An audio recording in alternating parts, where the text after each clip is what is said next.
Hello YouTube, welcome back to Wolf Capture's channel. Definitely happy you guys are checking in, tapping in. Hopefully you guys had a good past week. I know we're going into, what is it, hump day, so hopefully you guys are going through the week pretty well. So, definitely have had a lot going on in the market in the past week or so. Definitely going to go ahead and touch on some bases. So over the last about week or two, dealing with a lot of multiple forces at once. So we got, the major swings in oil prices. We got the geopolitical tensions with the war. Again, that pressure is still there on the software stocks that we spoke about last time. And then the market just overall has been really volatile. So we're going to definitely look into the charts. We're going to look into some other stuff here that I want to go over with you guys. And again, like, comment, subscribe. Leave anything down there in the bottom that you want me to touch base on. And let's dive into it. So what I want to start with is the fear and greed index. So I mentioned this before. For the fear and greed index is something I like to look at just to get a feel of the sentiment of how the market is feeling in the moment. Because as you know, we can have a feel for market as we've been having for pretty much for a while now recently, but we can still be near our all-time highs, right? So I think the S&P is probably down about like 3 to 4% from the high. Nasdaq's closer to about I think 5 or 6 or maybe 5%. And the biggest drawdown has been in the Russell 2000, obviously because it's small caps, but still overall, still in a good position, right? So with all these things going on with the war in Iran, um, all the volatility, we've seen Dow swing almost 1,000 points in one trading session. We had a couple trading sessions like that when we are up 600, down 700, all in one session, right? So that is a very volatile market, right?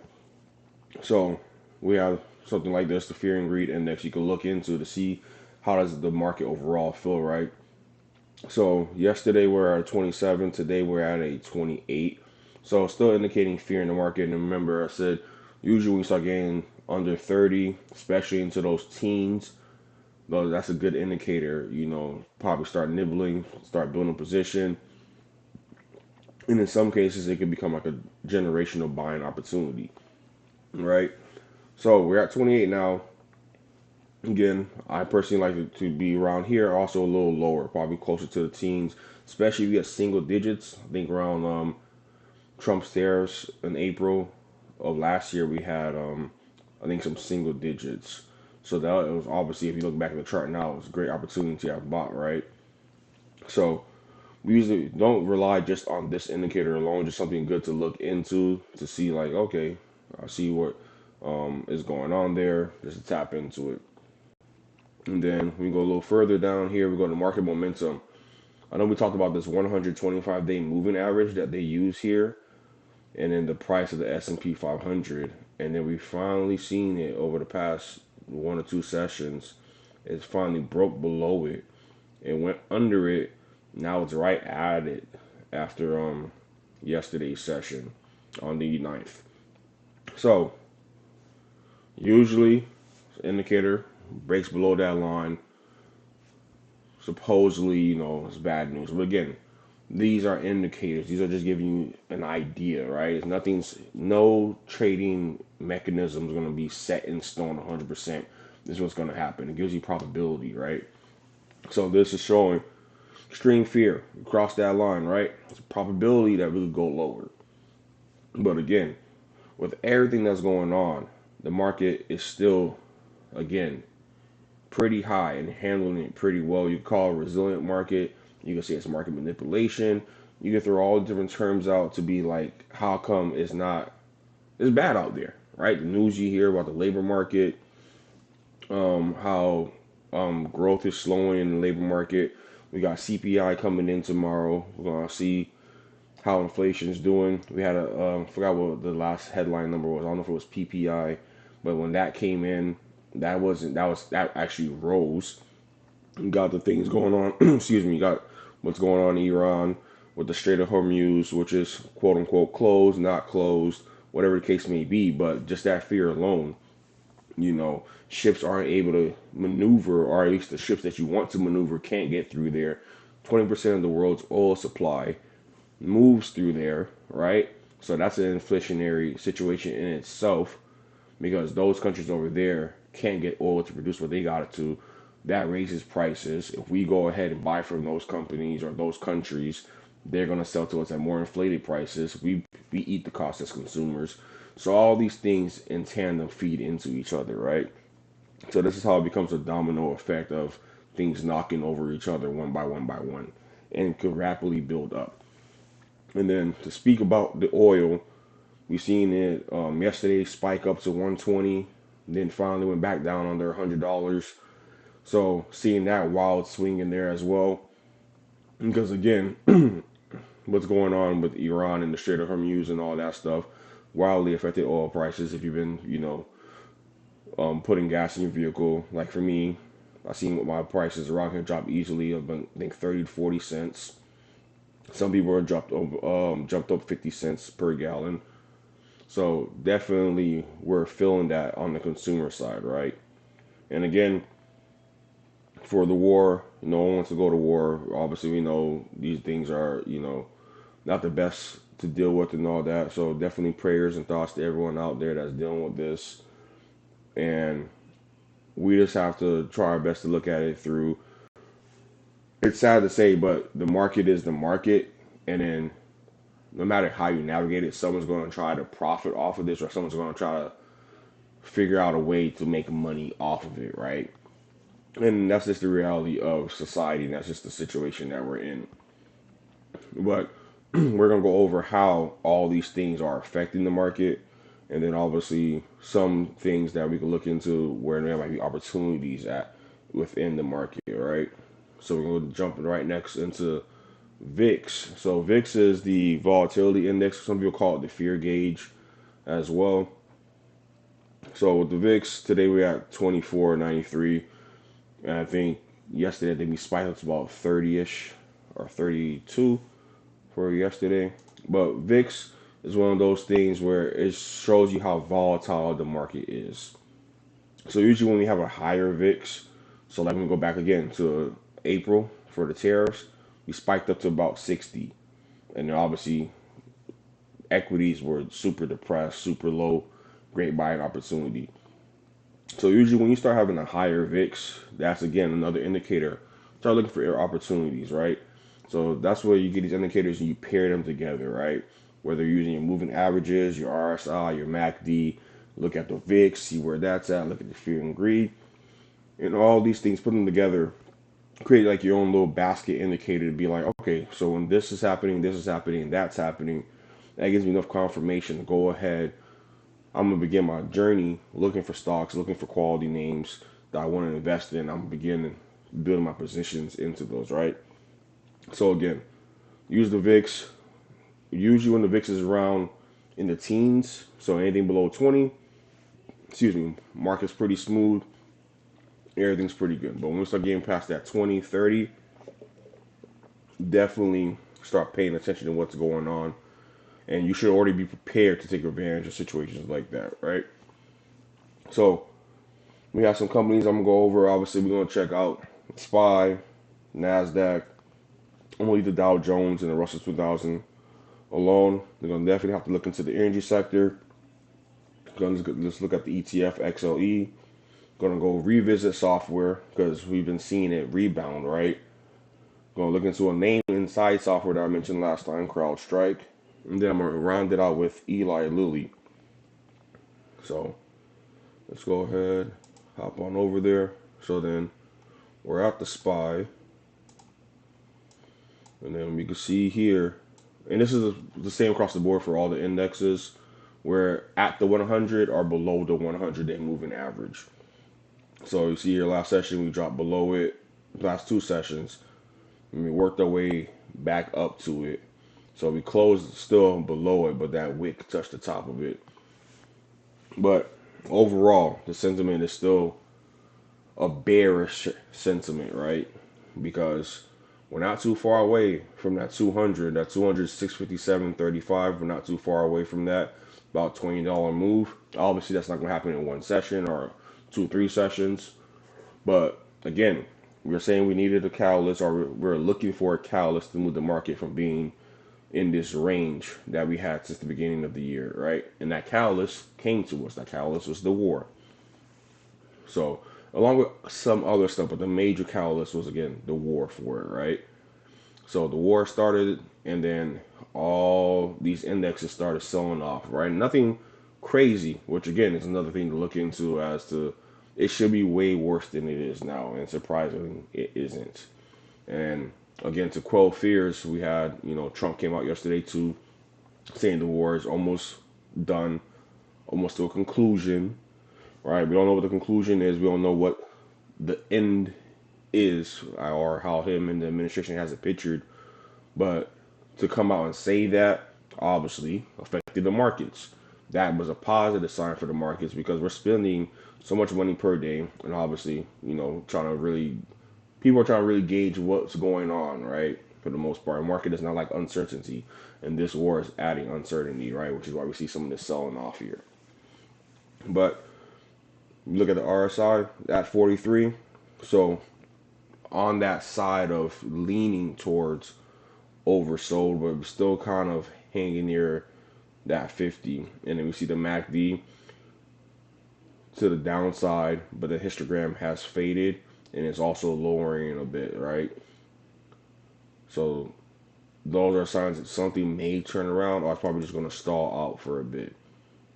Let's go look at the weekly, see how it's looking there. Because, this is all pretty recent, all this that's been going on. So again, still above all the moving averages. That 50-week moving average is 641.38. So that's the next one. If it falls to that, that will probably most likely be a strong support for it. For it was to break past that, then obviously the next one is the 72. That's 625.87. So standing for this, RSI is at 52 for neutral. MACD strong to the downside. Histogram is bright red, so the momentum still is strong on it, but we do see on the daily that it's fading a bit, right? So then our next key index we're going to look at are the Qs. So then with the Qs, again, pretty similar, but obviously their selling off is a little more volatile due to being tech heavy. And then you see it's been down here longer, even before, the war announcements and all that stuff. So pretty much since February 4th, early February, it's kind of been, I wouldn't say in trouble, but it's been in this opportunity zone where it's like been trading below the 100 or at the 100. And it's gotten really close to that 200. So the 200 for this is 589.75. We're currently trading at 607.77. So again, new range started here. We had a range over here to start the year off, drop down. New range has been developed over here. Same thing for the RSI. RSI is pretty neutral, 48. MACD, I would say this is kind of flat, but we do see some upward momentum here. These are bright green, but there's really no force behind it. So definitely keep an eye on the Qs for a comeback. But again, the comeback would be once, the news is announced that, the war is over, especially stuff like, how the CPI numbers are looking, improved job report, because we know we got this recent one that came out that showed that we had contraction where we lost jobs, right, when they thought we added, which has been another thing that's been crazy over time recently with all these revisions, all these numbers not making sense. So that's highlighting the economy, because the K-shaped economy, I feel like, is just even strengthening even more, right? The consumer is getting more into debt. The tail ends of the K's, I feel like, are becoming more and more elongated. Some of our people who are, some of our retailers are, yeah, most of our retailers, yeah, they're coming back with positive numbers. It's the trade down thing. It's these high earners that are trading down to lower names, like probably to a Walmart, probably going to the Chipotle's. The Chipotle came out I think a couple months ago, and they were saying like most of or a good chunk of their customers are six-figure earners. So all those type of things where again, it's them that's holding up the economy for the most part, and there are cracks, and we're slowly starting to see those cracks, but it's multiple things happening at once. And again, market is still being resilient. So it's another sign to show you that you need to own assets. I know it's hard, depending on what you're going through and all that stuff that may not be going in your favor. But even if you could do, I don't know, $10 a week, $20, $50, whatever the case may be, you have to start putting away assets in something. Start stocking away your money into assets that's going to beat inflation, that's going to improve over time. Because again, when that K-shaped economy starts really hitting, those things start getting more riled up. It's the high earners on the K or the people on the top side of the K that are going to benefit more. Because again, they have the income and then they got the assets that are working for them too. Because the market is rallying, so they're making money greatly from their job, and then on top of that, the assets are making a capital appreciation for them too on the back end. So it's a two for one there. So lower end of the K, struggling to make ends meet, and don't have any assets, and is probably most likely using debt to facilitate their life. So very, very bad combination. So for the Qs, let me zoom back out. Still above all the moving averages. That 50-day or 50-week is 571.76. RSI still neutral, 52, and the MACD still to the downside, but again, histogram's fading right here and is lowering a bit. And then the big benefactor of them all on this XLE, right? Just because of oil in general, they're going to benefit the most. And as you can see, what's going on here? As you can see, from the start of the year, they have been doing phenomenal. You see this run up from entering the year, pretty much touching majority of all the moving averages to close out the year on December. And then since then, it's just been rallying, right? So, hit a new all-time high recently. That was a couple of days ago. So that was the second. So energy still looking good. Definitely showing some weakness here, rounding a bit here. But it's one of those things where it's kind of was priced in already, especially since the situation going on with Venezuela, knowing that strong probability U.S. companies are going to go over into that country. For U.S. energy companies, go over there, obviously use their oil, things of that nature. So who benefits? Energy sector, you got your Chevrons, you got your Exxon, ConocoPhillips, and XLE, just a good way to play energy overall. If you don't really want to dive into the LNGs, the refineries, and all the multiple layers that is within energy, or you could just own the top dogs in there, which are Exxon and XOM. I'm sorry, Exxon and Chevron. You can own those, or you can just own the whole sector, which is XLE. Gets you a nice diversified basket amongst all things in energy. So you take advantage of that. But yeah, so they've been doing pretty good. It just looks like some weakness here, but looks for me kind of range bound. But if this falls down to 51.13, that's your first opportunity. But again, this is a daily chart, so I'll be looking at 47.88 as a real opportunity to go in there. On the weekly, the 50, 72 are pretty good. Ideally, I still like the 100 on the weekly as well. And anything obviously beyond that. We see we fell out of overbought territory. So RSI is at 60. And then same deal, the MACD going towards the downside. Histogram is that bright red, but not strong force behind it. But it is showing that it is showing some weakness. So then we go to the weekly on here. Weekly still showing the same thing. It has that strong run up there. And then it showed you it stalled out. Still way above all the moving averages. You can see all the moving averages started to converge into one. So that's our 100, 72.50 all coming together there. So if it falls to about 45.20 or 43.71, that's a good opportunity there. And we're still strongly overbought. So we're at 74 on the RSI. MACD still showing strong momentum, but again, histogram's fading out, that light green. So it's pretty much showing this exhaustion in the stock,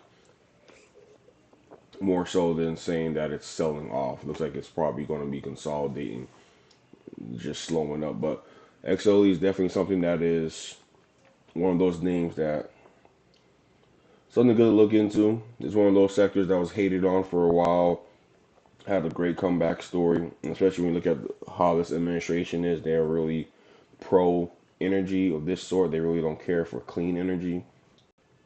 So definitely something to keep an eye out on.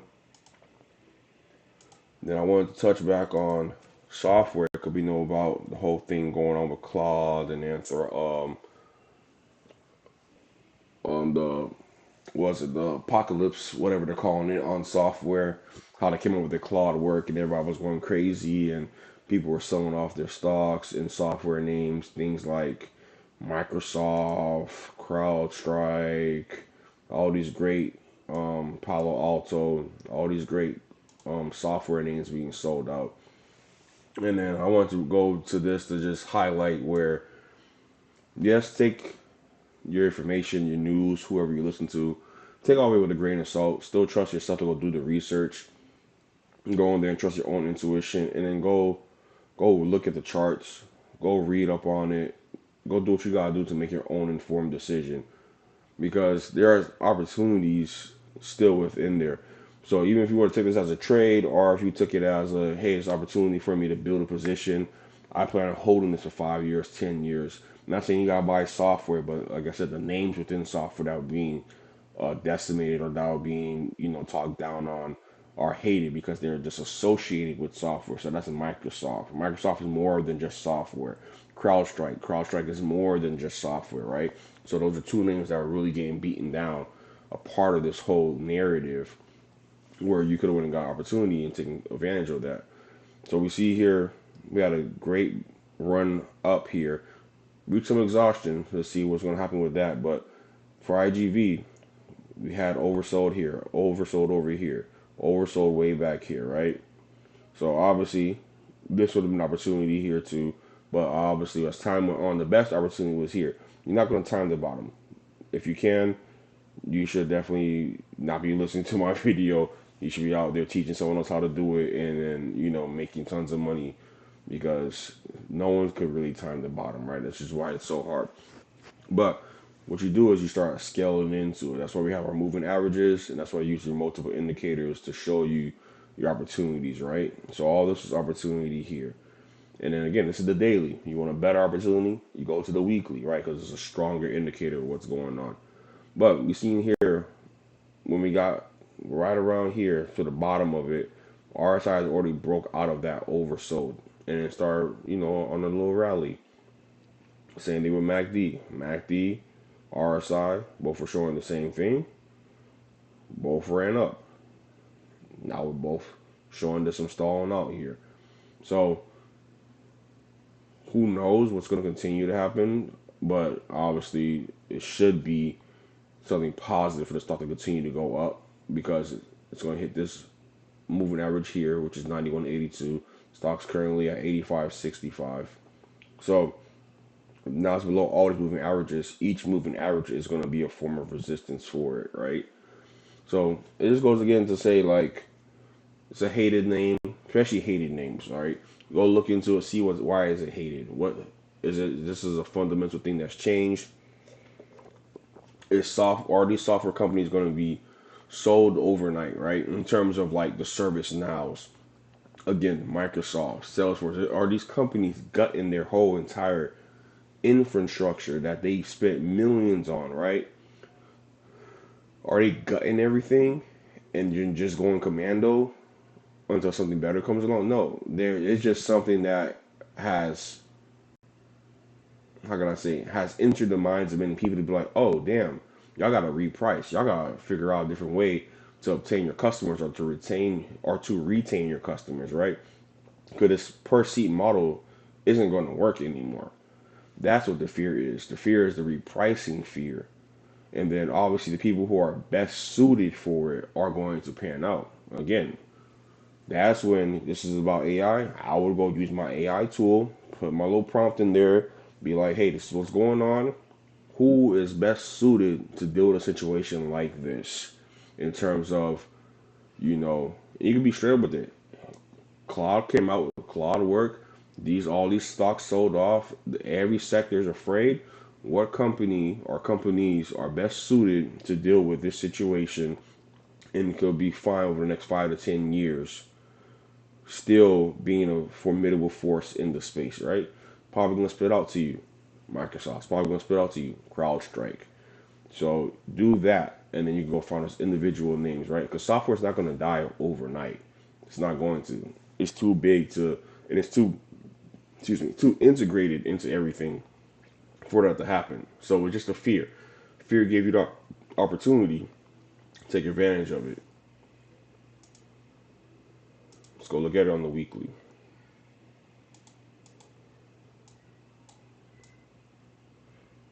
So we're here on the weekly, and we're seeing that we fell perfectly to the 200 and 253, right?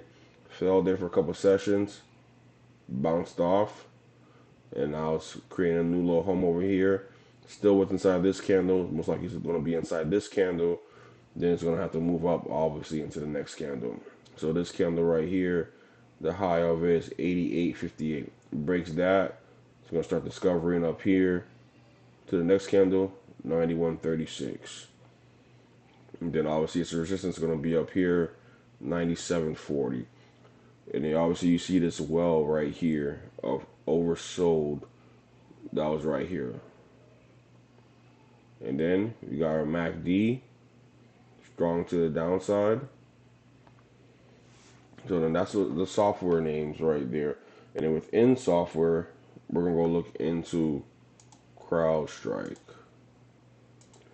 Because CrowdStrike is something that the opportunity for me personally was very good. I went ahead and got my son some shares in CrowdStrike because, again, quality cybersecurity company that is needed, because cybersecurity overall is needed, right? And CrowdStrike just happens to be one of the greatest at it and one of the leaders in it, because you got your Fortinet, you got your Palo Alto, then you got your Zscaler, you got a couple names, right? You go look at the Cyber Basket ETFs, I think it's CYBR.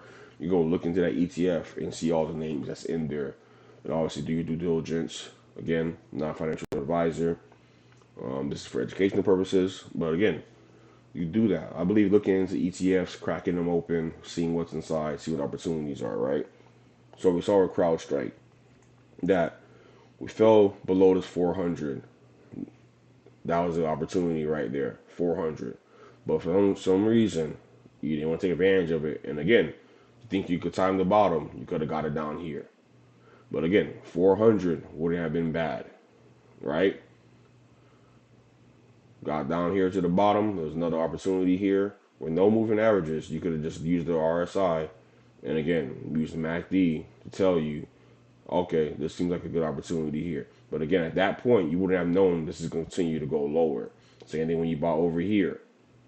You didn't know that it was going to go lower than that. So with these things, again, don't try to time the bottom. Just be okay with, I got a position, or I created a position, or I started one. Same thing when I bought for my son.